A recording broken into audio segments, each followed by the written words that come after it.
Problem 22. So let A, B, C, and D be positive integers such that the GCD of A, B is such that the GCD of A and B is 24. The GCD of B and C is 36. The GCD of C and D is 54, and 70 is less than the GCD of D, and A is less than 100. Which of the following must be a divisor of A?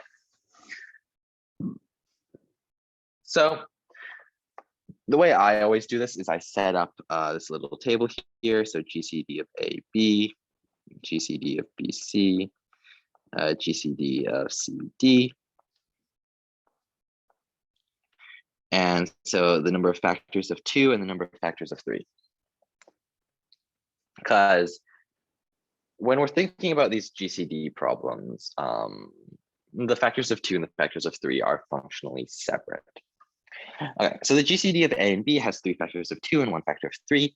36 has 2 factors of 2 and 2 factors of 3. And 54 has 1 factor of 2 and 3 factors of 3. And based on this, we can actually say that we can say some stuff about the raw inputs, like the number of factors of A, B, C, and D. So based on the fact that the GCD of A and B is 3, we have that both of these are at least 3. But we know that the GCD is you take the minimum of both of the number of factors, and the minimum of B's number of factors of 2 and C's number of factors of 2 is 2. So that means that this has to be 2, because B is too big to be the one to create this 2, to go down far enough to be the 2. And once again, with C and D, the minimum of C and D in this factor of 2 dimension is 1. So the only way for that to happen is if D is 1. And in the exact same way, D and C are both greater than or equal to 3.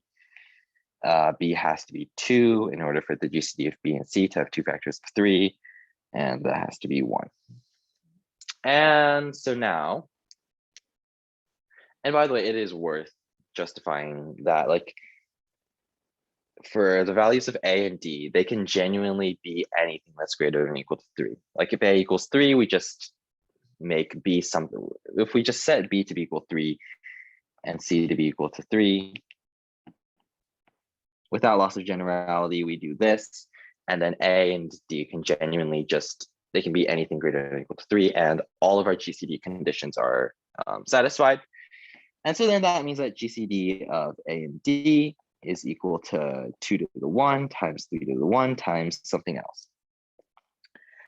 So 6 times the something is less than 100 and is less than 70.